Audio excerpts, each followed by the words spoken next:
Narito na ang Tinig ng Kababaihan, ang programang tumatalakay sa karapatan ng kababaihan at iba pang kaugnay na usaping panlipunan. Tutok na sa programa kung saan ang boses mo ay mahalaga. Ito ang Tinig ng Kababaihan. Mapapakinggan tuwing Biyernes 1:00 hanggang 2:00 ng hapon sa Radio Magazine 1278 AM at replay tuwing Sabado 5:00 hanggang 6:00 ng hapon sa Radio Pilipinas 738 AM. Mapapanood rin sa Facebook page ng Philippine Commission on Women at Radio Pilipinas. Makinig on air at manood online sa Tinig ng Kababaihan. Tinig ng kababaihan, tanong na madahalaga niyang Magandang hapon, Pilipinas. Kayo po ay nakikinig at nakatutok sa Radyo Magazine 1278 AM para sa isa na namang episode ng programang tumatalakay sa gender development at women empowerment. Mula po sa Presidential Broadcast Service, Bureau of Broadcast Services, ako po si Sharon Enriquez. At mula naman po sa Philippine Commission on Women, ako po si Jessel Aquino, na pansamantalang humahalili kay Miss Honey Castro para sa isa na namang episode ng ating programang Tinig ng Kababaihan. Magandang hapon, Jessel. Magandang Miss Jessel. hapon, Miss Sharon. Gaya nga po ng inyong nabanggit, patuloy pa rin po tayong napakikinggan ang ating programa sa Radio Magazine tuwing Biyernes, 1:00 hanggang 2:00 ng hapon. At meron din po tayong replay sa Radio Pilipinas, Radio Publiko tuwing Sabado 5:00 hanggang 6:00 ng hapon. Yes, at mapapanood din tayo sa Channel 3 ng TV Plus at Channel 45 to 49 sa A4 The Box. At syempre po, naka-livestream pa rin po tayo tuwing Biyernes sa Facebook page ng PCW at Radio Magazine. Mga ka-TNK, kamusta po kayo? Nawa po kayo ay safe and sound kung nasaan man po kayo ngayon.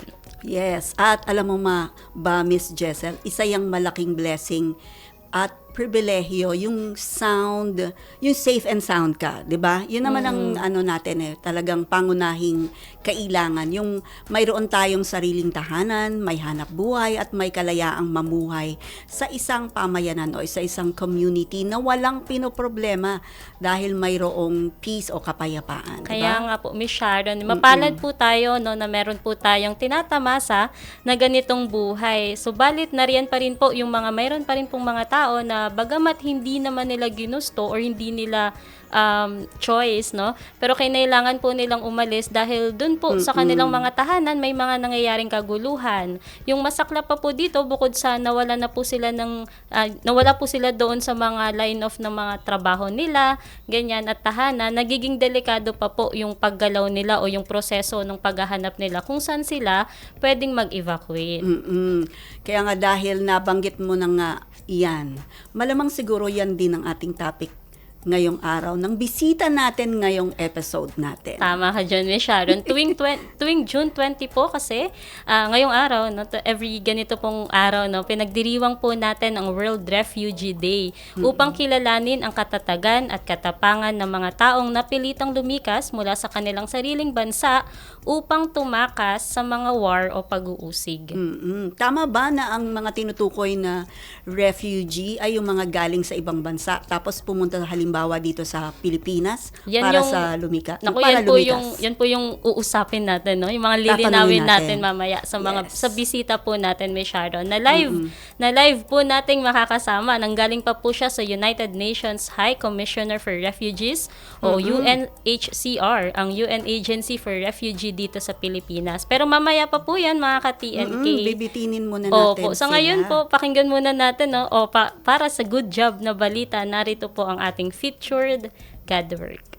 God work na good work? I-flex na yan! Sa featured God work, hindi lang basta pasado. Dapat stand out sa pagbabago. Kung may game-changing na adhikain, deserve ipatrending. Integrated digital platform para sa serbisyo publiko at pagsulong ng Gender and Development o GAD, inilunsad ng Cauayan City Local Government Unit. Mga ka-TNK, good job talaga ang mga taga Cauayan City Local Government Unit sa inilunsad nilang integrated digital platform upang mapahusay ang paghahatid ng serbisyo publiko at isulong ang gender and development sa local governance. Ayon sa Kawayan City Gender and Development Focal Point System na nag-develop nitong system na to, layunin ng JCD God Connect na maging centralized digital hub para sa data-driven policy making, interagency collaboration at gender advocacy.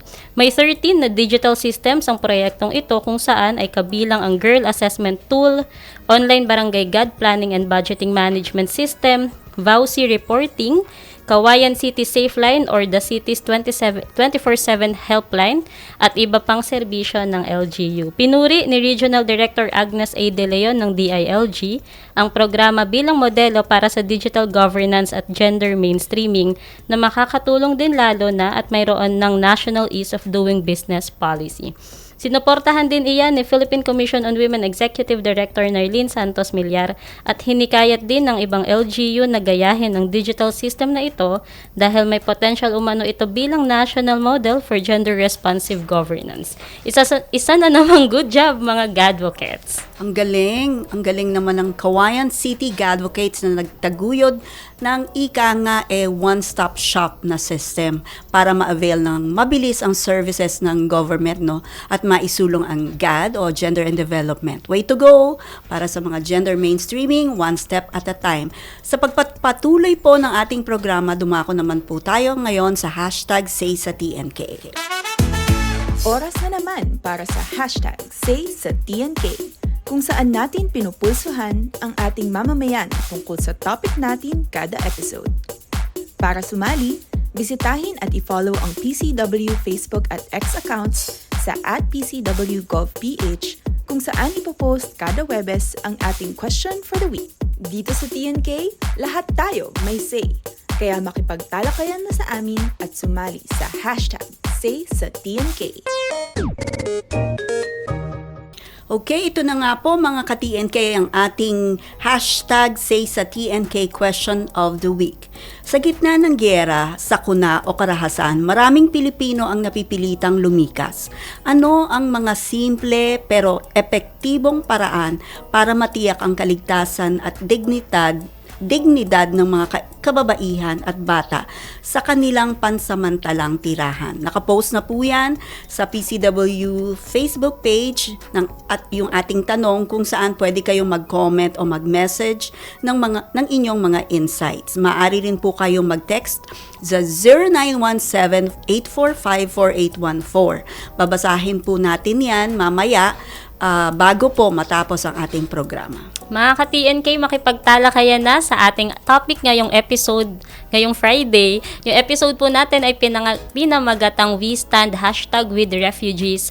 At maya-maya lamang po ay makakasama na natin live ang ating bisita na eksperto po sa usaping ito. Pero saglit po muna, mga ka-TNK, bibitinin po namin muna kayo para bigyang daan ng ilang paalala mula sa ating himpilan. Huwag bibitiw, magbabalik agad ang programang nagbibigay tinig sa mga kwento, adhikain, tagumpay at dagdag kaalaman para sa kababaihan. Ito ang Tinig ng Kababaihan. Tinig ng kababaihan, tanong na madahalaga niya. Game, 1, 2, and... Paa, tuhod, balik at ulo, itapwetan, baywang at sus. Huwag mong titigan ang hindi sa'yo at maging disenteng tao. Pare, ang catcalling ay isang uri ng sexual harassment. Di biro ang sexual harassment at di nakakamacho ang pang-aabuso. Isang paalala mula sa Philippine Commission on Women.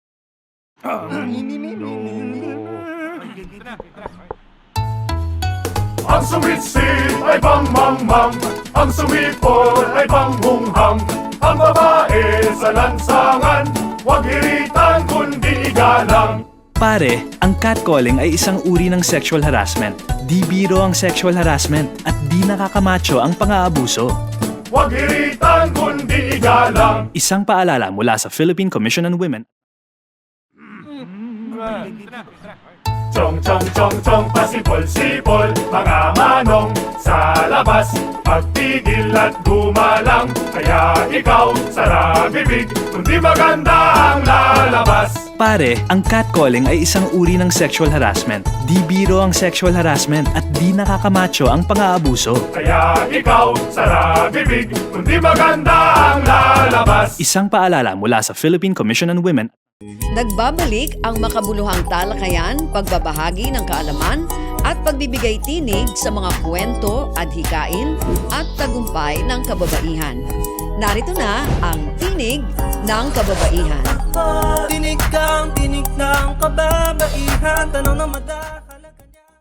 Nagbabalik po ang TNK at para po sa ating episode ngayong hapon kaugnay ng pagdiriwang ng World Refugee Day. Kasama po natin si Attorney Maria Ermina Valdiavilla Gallardo, ang head ng National Office in the Philippines ng United Nations High Commissioner for Refugees. Magandang hapon po, Attorney Iya. Magandang hapon po, Attorney Iya. Welcome po sa ating programang Tinig ng Kababaihan. Ayun po, para umpisahan na po natin yung discussion natin po, no. Yung unang tanong po namin, ano po ba yung UNHCR, na UN High Commissioner for Refugees, at bakit po ito meron sa Philippines, at lahat po ba ng bansa na kasama sa United Nations ay mayroon po ng UNHCR? Bago ko sagutin ng katanungan, isang magandang hapon Yes, sa inyo, Mila. Sharon and Jessel, at sa ating mga tagapakinig sa radyo at tagapanood sa live streaming sa Facebook. Napakagandang pagkakataon na pag-usapan ang mga issues na kinaharap ng mga refugees. Pero sasagutin ko muna yung unang tanong, Opo. ano ba yung UNHCR? Ang UNHCR o ang tinatawag na United Nations High Commissioner for Refugees ay isa sa mga ahensya ng United Nations at ang mandato nito ay siguraduhin ang proteksyon ng mga taong napilitang lumikas sa kanilang mga tahanan. Layunin ng aming ahensya na protektahan ang mga refugees, asylum seekers at iba pang forcibly displaced at siguraduhin na sila ay may legal na tulong kung nasaan sila. Opo. So lahat po ba ng bansa na kasama doon sa or kasapi ng United Nations, meron pong ganun, UNHCR? Okay. Naitanong mo kung meron ba sa lahat. Hindi. Hindi lahat ng bansa ay matatagpuan ng opisina ng UNHCR. Kami ay nasa mga lugar, mga bansa kung saan mayroong mga kaso ng refugees, asylum seekers, at may mga pangangailangan na suporta sa refugee issues. So, dito sa Pilipinas, kami ay present dahil merong mga refugees dito. May mga asylum seekers.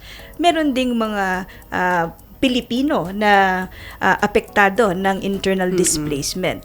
Ang trabaho namin dito ay siguraduhin na kami ay makakasuporta sa pamahalaan kung paano ba mapoprotektahan at magbibigyan ng legal na tulong ang mga taong napilitang lumikas. Yun po pala, no, Sharon. Okay. Pero bago po natin, syempre, pag-usapan pa itong regarding yung ating topic for today, medyo po paki-elaborate po muna. O kanya yung definition of terms muna po tayo. Anong ibig sabihin ng refugees?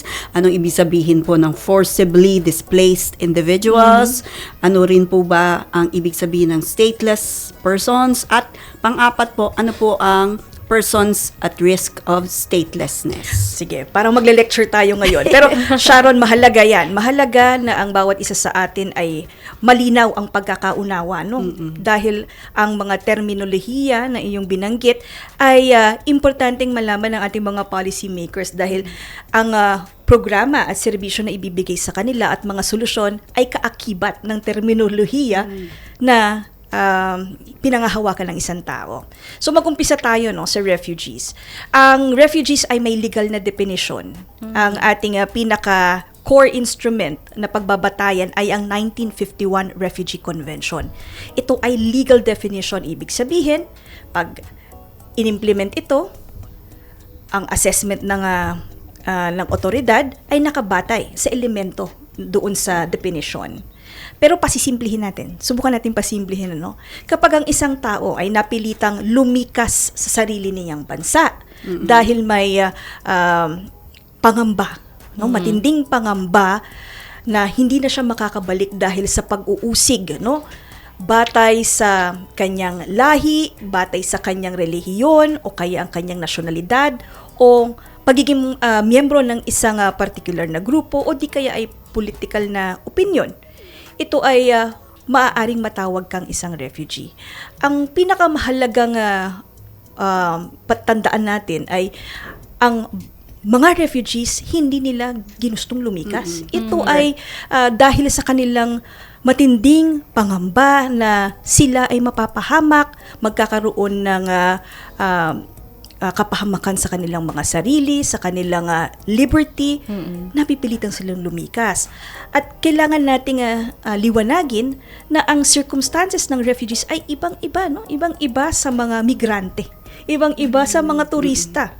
Kung ikaw ay migrante, walang pangamba. Walang pangamba na nagdudulot sa iyo upang ikaw ay lumikas. Wala silang choice. Hindi nila pinipili yon, iniiwanan nila ang kanilang pamilya, iniiwanan nila ang kanilang mga kabuhayan, pati ang mga pangarap. Kasi ang kanilang primary na objective ay makapunta sa ligtas na lugar. Yes. At makapagsimula ng bagong buhay. So, yun ang refugees. Sa tingin ko, maganda rin na ipaliwanag natin kung ano ba yung nabanggit nyo, Sharon, no, yung forcibly displaced.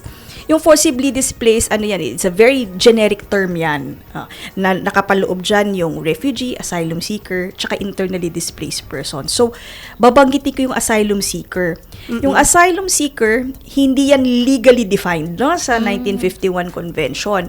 Pero ang pinakasimpleng paliwanag dyan, kung ikaw ay isang asylum seeker, parehong circumstances ng isang refugee, pero naghihintay ka pa lang ng recognition doon sa otoridad na, kailangan mo ng refugee status. Pag nagkaroon ka na ng refugee status, ibig sabihin nun, meron kang mga karapatan na nakapaloob doon sa 1951 Refugee Convention at ang isang bansang pumirma para sumuporta sa 51 Convention o 1951 Refugee Convention ay may obligasyon na ipatupad ang mga karapatan na nandoon sa convention.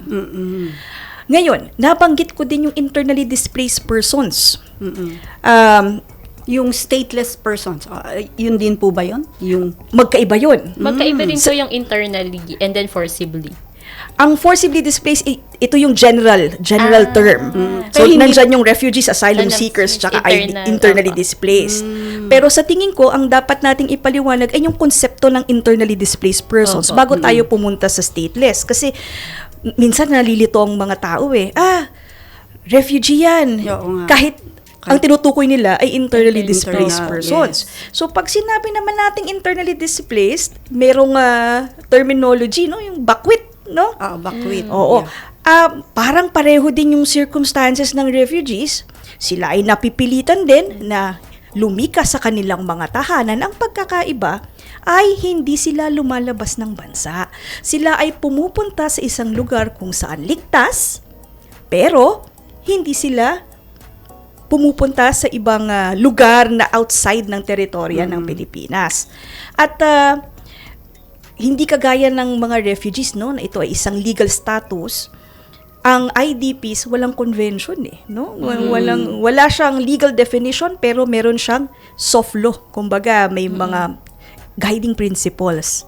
So sa guiding principles on internal displacement, dinescribe doon, sino ba ang internally displaced persons? Yung kagayang nasabi ko nga, napilitang lumikas sa kanilang tahanan pero hindi tumatawid sa hangganan ng kanilang bansa at ang dahilan ng kanilang pagligas, pwedeng giyera, pwedeng sakuna, Yes.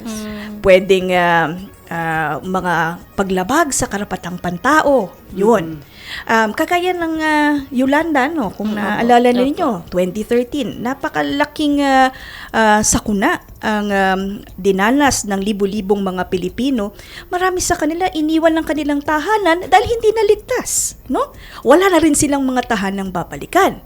Kaya sila ay nasa mga evacuation centers. So yun yung konsepto ng internally displaced persons. Ang kanilang karapatan, bagamat walang convention, ay nakalahad bilang isang individual, bilang isang tao. Lahat tayo may karapatan. At sila ay obligasyon ng pamahalaan kung saan sila mamamayan. Pupunta ako sa stateless persons. Kasi isa rin to sa mga grupo na tinutulungan, no, ng UNHCR. Again, ito isang legal na definition. At ang batayan dito ay ang 1954 Statelessness Convention. Pumirma din ng Pilipinas dito, by the way. Pilipinas, perfect. Lahat ng convention sa refugee at statelessness, pinirmahan ng Pilipinas. So, very good ang Philippines. Yes. Pag sinabi mong stateless, ikaw ay isang individual na walang sinumang bansa ang kumikilala sa iyo bilang isang mamamayan. Isipin mo yun, isang individual na walang pwedeng takbuhan kasi nga Kumbaga itinakwil ka.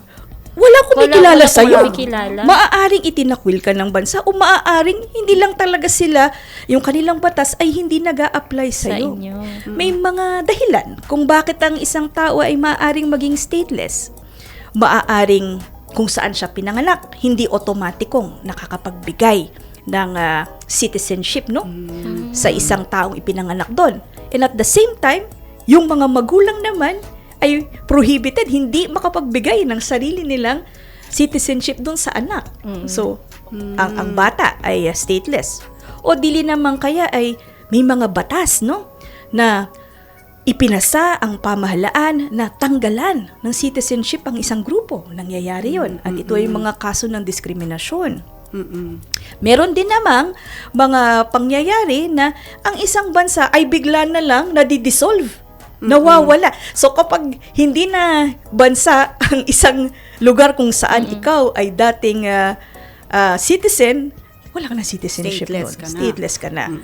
Yung at risk of statelessness, medyo related sila, no? Pero again, yung at risk of statelessness, hindi naman yan legal na definition. Ito ay parang description, no? Sa isang tao na bagamat hindi ka pa stateless, dahil sa mga umaaligid na circumstances, maaari kang mangamba na maging stateless.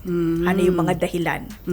Ang isang tao na nakatira sa isang lugar na may insecurity, na magulo, at kailangan mayat-maya tumatakbo, o isang bata, hindi na irehistro ng magulang ang kanyang kapanganakan, ano ang iyong patunay sa iyong legal identity at koneksyon sa bansang kumukup-kup sa iyo? Mahirap, no? Mahirap ang ganong kalagayan. O isang tribo na generation, hindi sila naniniwala sa birth registration. Walang kahit isa sa kanila na nakapag-rehistro ng birth.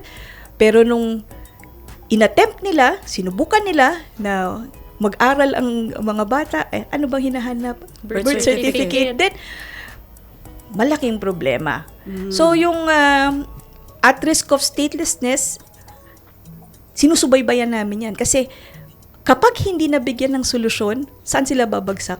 Sa stateless category. Oo nga. So, kailangang bigyan ng pansin, pagtuunan ng atensyon, yung mga sitwasyon kung saan may mga populasyon na tinutukoy ang Pilipinas, no? Na mahuhulog sa at risk of statelessness category. Naku, ang dami pong definition. Opo. Pero maganda po na naipaliwanag po, no? Kasi usually yung mga tao sinasabi na agad na ay refugee yan. Oo. Yan. Ngayon lang po Tama. natin halos na-encounter yung Oo mga nga po. ganitong... Naisip ko rin po ba yung mga tribo-tribo na ayaw magpaano, di ganun din po ba sila? Stateless? Bibigyan kita ng isang Halimbawa. halimbawa, no? Isa sa mga populasyon na sinabi ng Pilipinas, ito ay nangangamba maging stateless, ay yung mga Sama Bajau, no? Oo. Yung mga Sama Bajau, ang kanilang kasaysayan, hindi naman nila alam ang proseso, no, ng pagrerehistro ng kapanganakan. So, meron silang intergeneration na walang birth certificate. So, sila ay at risk of statelessness kasi sila ay moving, no? Seafaring, itinerant, palipat-lipat ng lugar. So, kapag hindi nakarehistro ang kanilang kapanganakan, at titingnan ninyo, pag uwi nyo ng bahay, tingnan ninyo yung birth certificate ninyo. Walang nakalagay doon kung anong citizenship ninyo. Pero, nakalagay doon kung anong citizenship ng magulang nyo. Diba? Yun ang link ninyo. Yung citizenship okay. ng magulang ninyo ay ang magsasabi kung anong citizenship ninyo. Medyo legal and technical na, pero bago kayo matulog, tingnan nyo ang Article 4 ng Constitution at makikita nyo doon sino ang mga citizens no, ng Pilipinas. Pilipinas. Kung ang iyong ina o kaya ang iyong ama ay Pilipino, ikaw ay Pilipino. Pero kung ikaw ay hindi nakarehistro, paano ang iyong magiging connection? Hindi mo may establish yung connection mo. At kung alam mo sa sarili mo, ng nanay mo ay Pilipino, kung i-attempt mo naman na kumuha ng serbisyo halimbawa na nakalaan lamang para sa mga Pilipino, ay hanapan ka rin ng birth certificate. Hindi po ba? Opo. Opo. Yung mga ganong definitions po ngayon, no, parang ngayon, syempre, alam na po natin na may refugees, may internally displaced, tas may mga at-risk na stateless, no. Akala po kasi natin, baka wala nan sa Philippines. Pero given po na meron kayong presence dito, ibig sabihin, meron po pala talaga. Ano po yung mga programs na ginagawa naman po ninyo para dito sa mga mga Filipinos, no, na tag po sila, na stateless, IDPs, or refugee po, and ano po yung mga policy and legal development advocacy po na ginagawa po ng UNHCR. Maliit lang opisina namin dito sa UNHCR pero ginagawa namin ng lahat ng aming makakaya upang masuportahan ang pamahalaan sa pamamagitan ng pakikipag-ugnayan sa Department of Justice. Meron silang maliit na opisina na tinatawag na Refugees and Stateless Persons Protection Unit at ang aming obligasyon at trabaho ay siguraduhin na ang pamahalaan, the whole of the government, ay ini-implement ang convention. May mga polisiya, may mga batas na magsisiguro na ang karapatang pantao ng mga refugees, stateless persons, pati na rin ng IDPs ay pinoprotektahan ng pamahalaan. Yun yung una, no? Technical supervision, kumbaga, and technical advice. Yung pangalawa, hindi naman limitado sa pagbibigay lamang ng suportang technical ang binibigay namin. Part din ng aming programa ay tulungan ng gobyerno maghanap ng pangmatagalang solusyon para sa mga kalagayan ng refugees at saka ng IDPs, pati na rin ang stateless persons. Siguro isa sa mga halimbawa ng konkretong programa ang ginagawa namin ngayon sa pakikipagtulungan sa pamahalaan ng Bangsamoro Autonomous Region of Muslim Mindanao at ilang mga probinsya sa BARM ay ang birth registration. Mataas ang porsyento ng birth registration rate ng Pilipinas sa kabuuan, pero may mga lugar sa Pilipinas na kailangan pa rin humabol. Nasa 77% doon sa lugar kung nasaan ang mga programa namin ngayon. So, tinutulungan namin, kaagapay kami ng mga provincial governments at local government units na irehistro, no? Yung mga batang nakaligtaan yatang irehistro ng kanilang mga magulang. Sa aming pagpunta sa mga liblib na lugar, na batid namin na isa sa mga dahilan kung bakit mababa ang registration ay dahil sa layo Nasa mga bundok ka, bundok. Sa mga islands, kagaya ng Tawi-Tawi, Basilan, Sulu, bago ka makapunta doon sa sentro kung saan ang civil registration magaganap ay napakatagal. At isa pa sa mga dahilan ay kung ikaw ay gagastos ng pamasahe simula sa bahay mo. Siyempre, bilang isang pamilyadong tao, ay uunahin ko muna ang basic needs ng aking pamilya kaysa pumunta ako sa munisipyo para magparehistro. So sa programa ng UNHCR, of course, sa generosity rin ng Japanese government dahil sila ang nagpopondo sa programang ito, ay tinulungan namin na bumili ng mga motorboats, mga vessels at mga sasakyan at i-convert ito para dalhin sa mga liblib na lugar para sila ay irehistro. Ayun, kumbaga yung registration na dinala sa tao. Dinala sa tao. At kasama din dito yung digitization na aspeto. Bumili ng mga computers, mga scanners, mga Wi-Fi connections para yung mga dokumento ay ma-save paano ba, ma-save as soft copy, ma-digitize ba? Parang archive. Archiving. Kasi sa mga panahon na halimbawa masalanta ng bagyo, ang unang tinatamaan yung Oo mga nga. dokumento. Yes. At kapag kinailangan na ng isang tao, hindi naman nadala sa Philippine Statistics Authority para makakuha ng kopya, ay wala na siyang kopya. So, yun yung isa sa mga programa. Pero sa tingin ko, yung pangatlo, mahalaga din na banggitin natin, ano, kasi nakakonektado din to doon sa tanong mo, question. no? Yes po. Kami ay tinatawag na protection agency, no. Bilang protection agency, ang aming mandato ay siguraduhin na ang mga batas at pulisiya ay pinatutupad upang makamit ang karapatang pantao ng mga refugees. So tinututukan namin ngayon ay ang mga batas na kagaya ng IDP bill. Oh. Maraming nakikinig ngayon, ano, itong IDP bill, nasa 2 dekada na namin pong tinututukan. At hindi ho 20 maipasa-pasa. years. More than 20 years. Matanda pa ho sa anak ko yung pagtutok namin sa IDP bill. At sa mga panahon ngayon na mas maraming napipilitang lumikas dahil sa kalamidad, naniniwala ang aming ahensya na ito na ang pagkakataon upang ating Kongreso ay bigyan ng pansin ang kahalagahan ng pagpasa ng IDP bill. Pumasa ito ng 19th Congress at the lower house, no? Unopposed. Walang pumalag.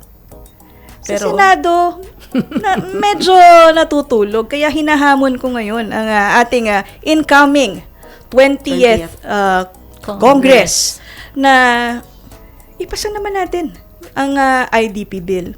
Isa pa, no, sa mga sinusuportahan naming mga panukalang batas kasama ang Philippine Commission on Women ay yung Facilitated Naturalization Bill.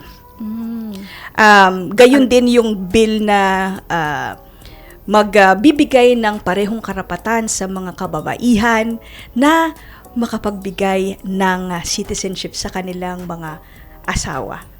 Kasi sa ngayon po ang batas ng naturalization ay ang lalaki lamang ho ang kayang bitbitin ang kanilang citizenship. mga babae. Opo. Hindi ho nabibigyan ng ganoong karapatan ng mga kababaihang nag-undergo ng naturalization process. Separate ho ang pagpa-file ng asawa nilang lalaki. Parang unfair, hindi fair. Opo. Yung pinakahuli ay yung tungkol sa comprehensive bill on refugees at stateless. Kasi sa kasalukuyan, napakadaming polisiya, no, na ipinapatupad ang Philippines. Pero wala pa talagang batas, no, na ipasa sa Kongreso. Kung ito ay maipapasa, itong comprehensive law, makikita natin, no, yung kabuuan ng mga karapatang pantao para sa refugees at stateless, at hindi lang yun. Magkakaroon ng dedicated na opisina na may pondo, may tao na magiging in charge, no, sa proteksyon at determinasyon kung sino ba ang refugee at sino ang stateless. Kasi ngayon, sa DOJ, meron lang isang maliit na unit.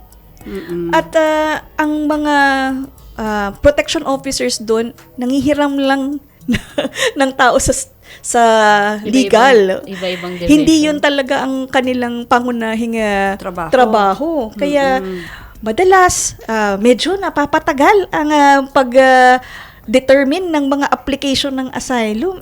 Pag tumatagal ang isang asylum application, ito ay nagdudulot ng mga problema sa isang tao. Siyempre, yung psycho-social issues mo na Opo. tumakas ka, wala kang kasiguraduhan kung ikaw ba'y magiging refugee sa Pilipinas. May mga ganong pangamba.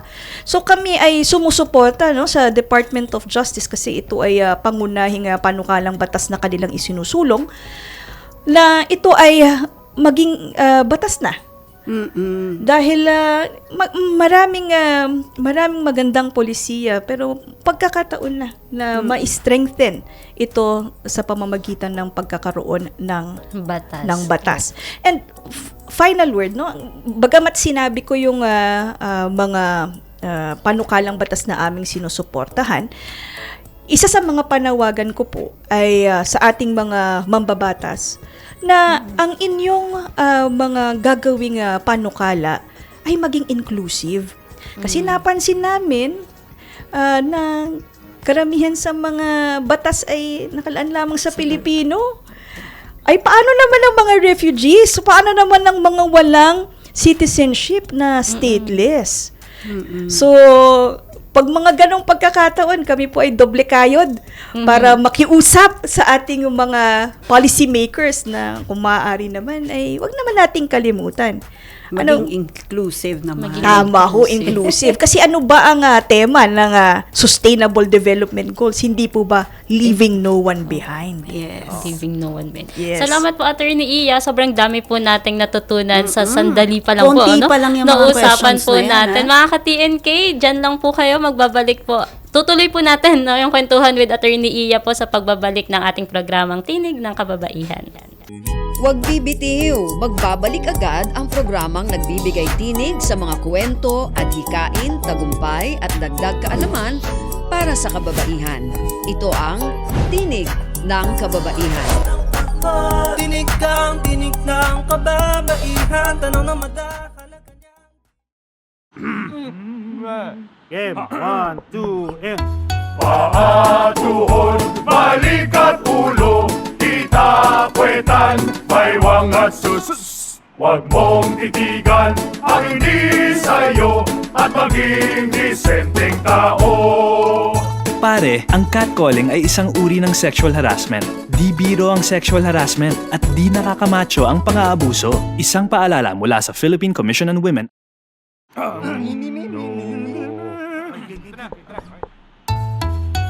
Ang sumitsit ay bang-mang-mang, ang sumipol ay bang-hunghang. Ang babae sa lansangan, huwag iritan kundi igalang. Pare, ang catcalling ay isang uri ng sexual harassment. Di biro ang sexual harassment at di nakakamacho ang pang-aabuso. Huwag iritan kundi igalang. Isang paalala mula sa Philippine Commission on Women. Chong chong chong chong pasipol-sipol, mga manong sa labas, magtigil at gumalang. Kaya ikaw, sara bibig, kundi maganda ang lalabas. Pare, ang catcalling ay isang uri ng sexual harassment. Di biro ang sexual harassment at di nakakamacho ang pang-aabuso. Kaya ikaw, sara bibig, kundi maganda ang lalabas. Isang paalala mula sa Philippine Commission on Women. Nagbabalik ang makabuluhang talakayan, pagbabahagi ng kaalaman at pagbibigay tinig sa mga kwento, adhikain at tagumpay ng kababaihan. Narito na ang Tinig ng Kababaihan. Tinig ng kababaihan. Tanong na madahalaga niya. Okay, kayo po ay nakatutok pa rin sa Tinig ng Kababaihan at para po sa pagpapatuloy ng ating episode na We Stand #WithRefugees. Kasama pa rin po natin live dito sa studio si Attorney Maria Ermina Valdiavilla Gallardo. And ang head ng National Office in the Philippines ng United Nations High Commissioner for Refugees. Attorney Iya, yes. ayan po. Ayon sa UN Women po, meron 22.5 million refugees sa buong mundo at kalahati po nito ay umaabot sa 11 million na binubuo naman po ng mga babae at batang babae. Sa tingin niyo po, ano po yung mga pangangailangan nila na mas kailangan pa po nating pagtuunan ng pansin? May bago ng datos. Kakalabas lang nitong buwan na to, no? Sa pinakahuling ulat ng UNHCR, base sa datos ng pagtatapos ng taon ng Disyembre 2024, nasa mahigit 123 million na. Grabe, ang no? forcibly displaced. 123 million. Parang yung nakalagay dyan, 22.5 million. Opo, for the refugees. Parang nag-jump. Refugees pa lang to, no? Itong so sinasite mo. Itong 123 million, ito yung kabuuan. IDPs, IDPs, refugees, lahat-lahat. stateless asylum seekers. napakalaki, no? Parang pwede ka lang bumuo ng isang bansa. Yes. Ganun kadami. At sa pinakabagong datos, merong 43 million na mga refugees. Doon sa 43 million, merong 30% doon ang babaeng refugees. No? So, nasa 13 million yon sabi sa math ko. Ano ba ang... Attorney, iisama na natin yung kung ano po yung kailangan nilang pagtuunan ng pansin and paano po sila mapoprotektahan laban sa gender-based violence. Sige. Ano muna yung pangangailangan nila? Opo. Siyempre, ang unang pangangailangan nila ay masiguro na meron silang mapupuntahang ligtas. No?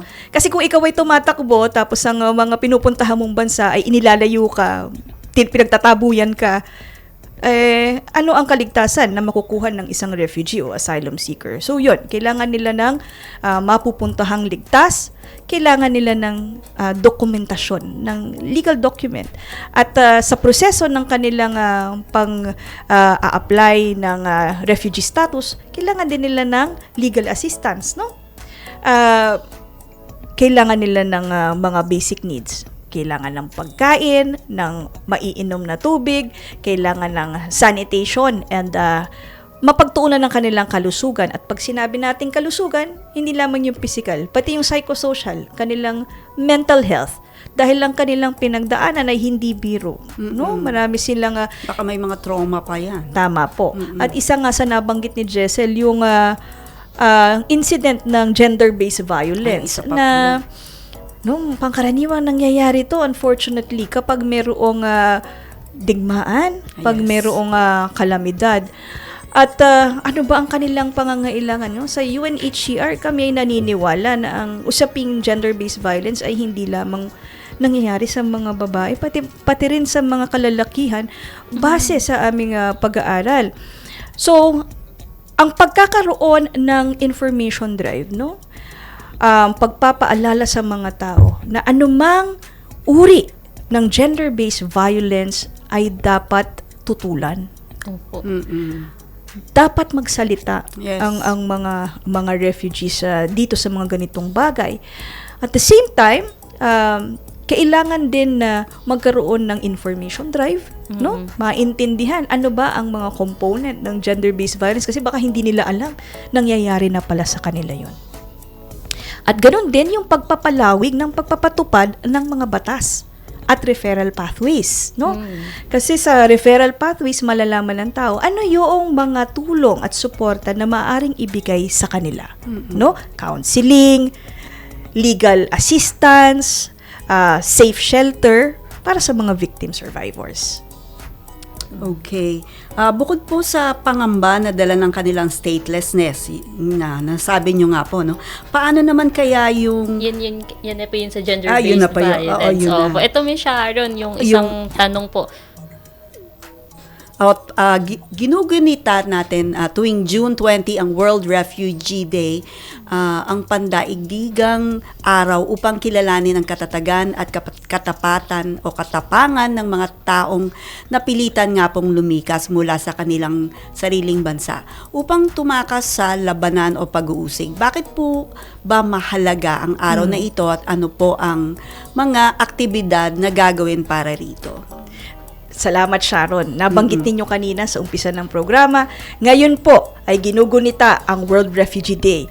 At ngayon din ang araw ng National Refugee Day. Noong 2023 po, si Pangulong Ferdinand Marcos Jr. ay nagpalabas ng proklamasyon na itinuturing na National Refugee Day every June 20.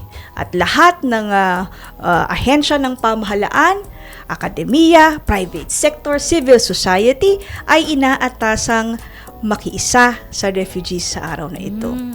Mahalaga ang pagdiriwang at paggunita ng araw na ito dahil ito ang pagkakataon upang tayo ay maipakita ang pagtindig natin together sa mga refugees.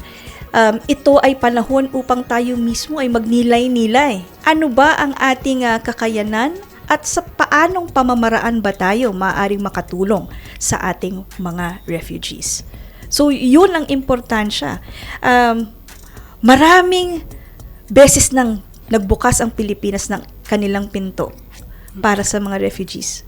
Pero pag pinag-uusapan pa rin natin, parang bago pa rin, no? Parang hindi pa rin alam. opo. Hindi pa rin alam ng maraming Pilipino sino ang refugees, ano ang struggles ng refugees, at ano ang kanilang maiko-contribute, no? Maibibigay sa lipunan.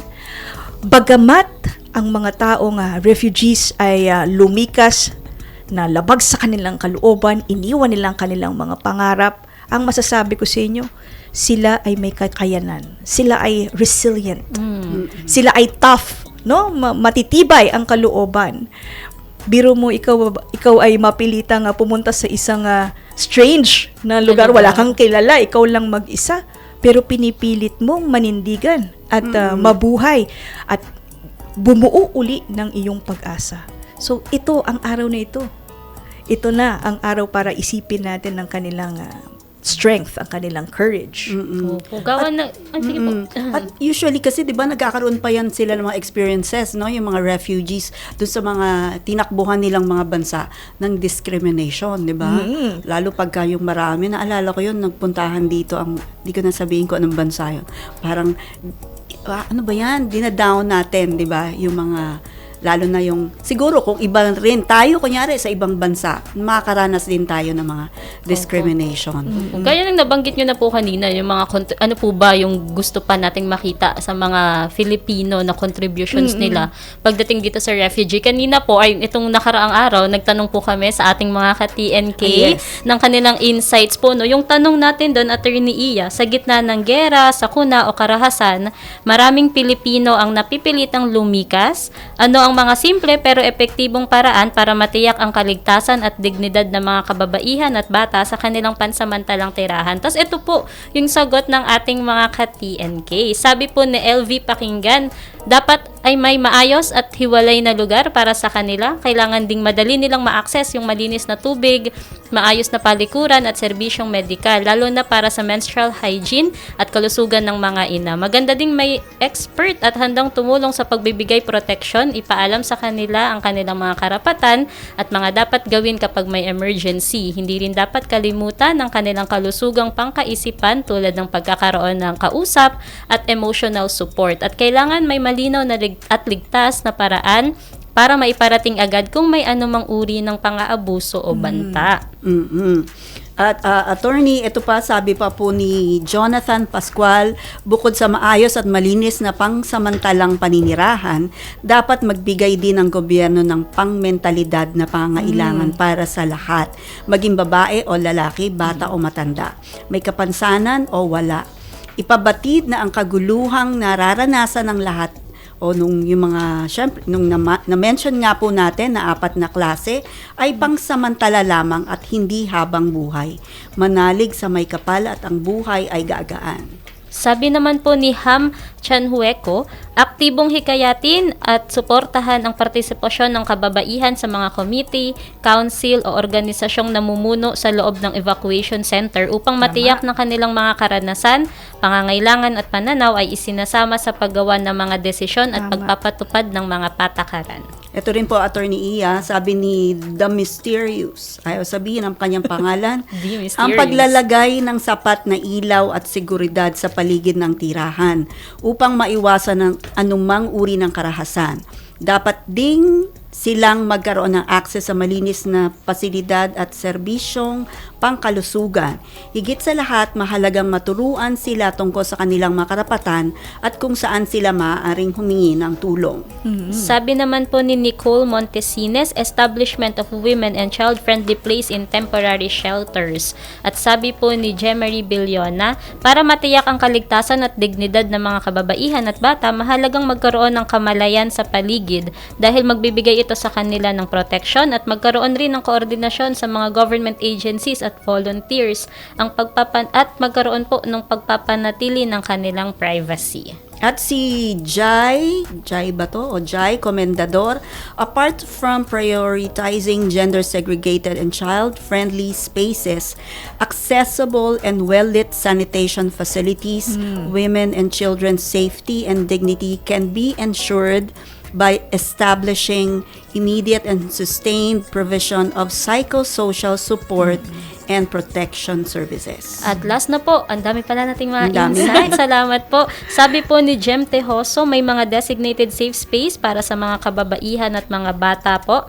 such as sleeping quarters and sanitation facilities na merong hygiene supplies like feminine napkins, diapers, tissues, etc. Salamat po sa mga nagbigay ng kanilang insights. Ano naman po yung masasabi nyo Yes, dito, Attorney Iya? Napakagaling. Napakagaling nila. Sumasang-ayon ako sa lahat ng mga sinabi nila dahil may mga pangangailangan ang kababaihan at ang mga kabataan na dapat tinutugunan sa implementasyon ng mga guidelines na ipinatutupad sa panahon ng sakuna. Huwag bibitiw, magbabalik agad ang programang nagbibigay tinig sa mga kwento, adhikain, tagumpay at dagdag kaalaman para sa kababaihan. Ito ang Tinig ng Kababaihan. Tinig kang tinig ng kababaihan. Tanong na madakalagan niya. Game, 1, 2, and... Paa, tuhod, balik at ulo, itapwetan, baywang at sus. Huwag mong titigan ang hindi sa'yo at maging disenteng tao. Pare, ang catcalling ay isang uri ng sexual harassment. Di biro ang sexual harassment at di nakakamacho ang pang-aabuso. Isang paalala mula sa Philippine Commission on Women.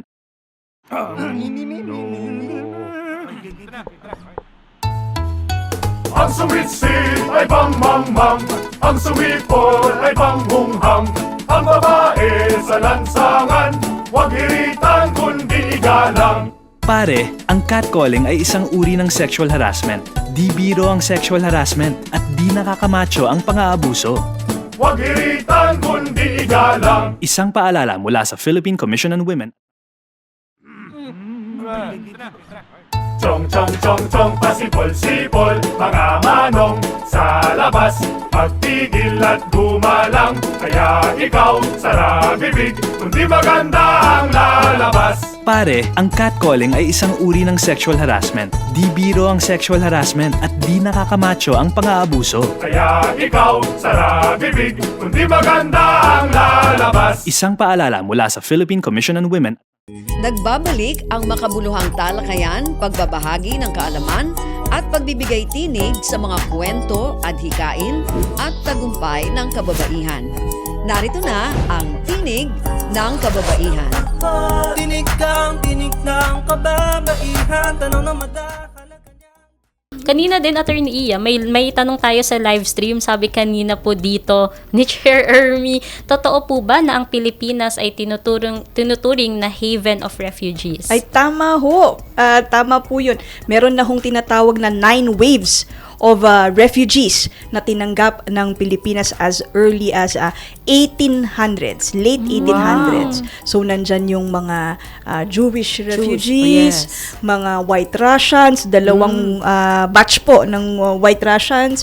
Nandyan din po yung mga Indo-Chinese, Vietnamese, East Timorese, Iranian, napakadami ho. Kaya ito po ay isang pride Yeah. bilang isang Pilipino na napakaliit na bansa, pero ang puso ay nag-uumapaw.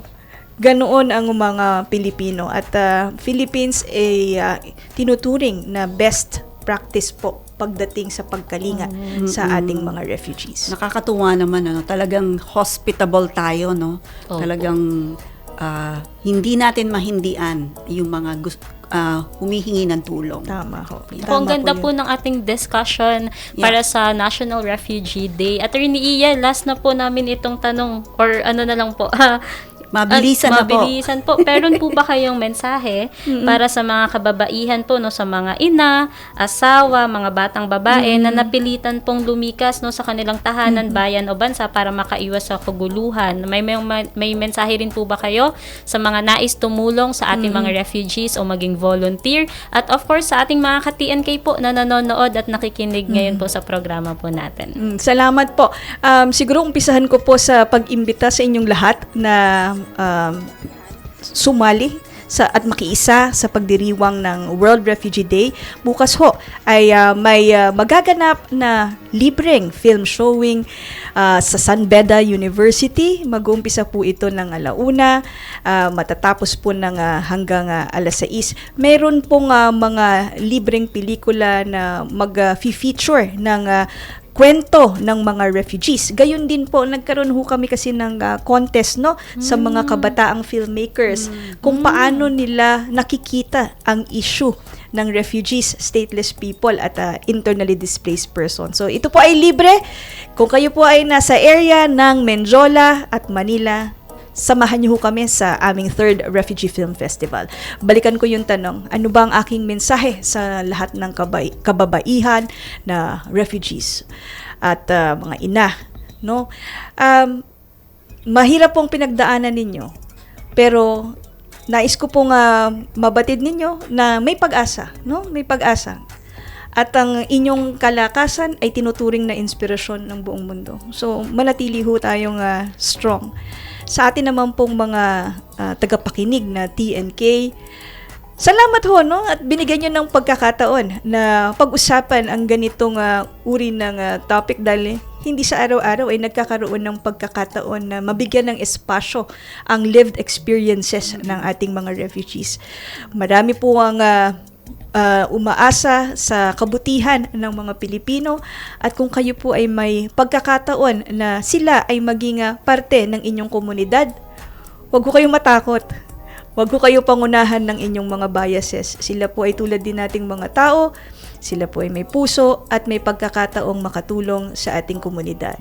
At siguro po ang pinakahuling aking mensahe, tayo pong mga Pilipino, mapagkalinga po, no? Nasa puso ho natin, nasa DNA structure ho natin, no? Na tayo ay tumutulong, bayanihan nga ho. So ipagpatuloy lang ho natin dahil ang pagkalinga at pagtulong ay walang kinikilalang kulay, walang kinikilalang lahi. Maraming salamat po. Okay, well said po. Maraming salamat po, Attorney Maria Ermina Vallavilla Gallardo sa inyong mga ibinahagi para sa episode nating We Stand #WithRefugees. Salamat po. Siya po ang head uli ng National Office in the Philippines ng United Nations High Commissioner for Refugees. Mabuhay po kayo, attorney, at ang inyong ahensya para po sa promotion at protection ng welfare ng mga refugees. At syempre sa punto pong ito, medyo wala na po tayong oras. Nais po nating pasalamatan ng Radyo Pilipinas Presidential Broadcast Services, Bureau of Broadcast Services sa pamumuno po ni Director General Fernando Dindo Amparo Sanga at sa mga production personnel na nakatuwang po natin ngayong araw sa broadcast natin ngayon. Salamat din po sa mga nakasama natin mula sa Philippine Commission on Women na pinamumunuan ni Chairperson Ermelita V. Valdeavilla at sa Corporate Affairs and Information Resource Management Division o CARE-MD na bumubuo ng TNK Production Team. At syempre, salamat din sa iyo, Miss Jessel. Salamat din po, Miss Sharon, at sa lahat po ng mga ka-TNK na nakikinig on air at nanonood din online. Shoutout po sa Finance Group, kina Miss Cindy at sa buong Finance Group, sa mga beshies na sina Attorney Pia, Miss Jonatel at Miss Bell, at kinaham ng PCW North Mindanao Field Office sa Cagayan de Oro na nakikinig at nanonood sa atin ngayon. Ayan, shoutout din po sa mga nanonood sa atin online po, no? Yun. Ayun po. Para po sa susunod uling episode ng ating programang Tinig ng Kababaihan. Tinig ng kababaihan, tanong na madahalaga niyang di matatawa.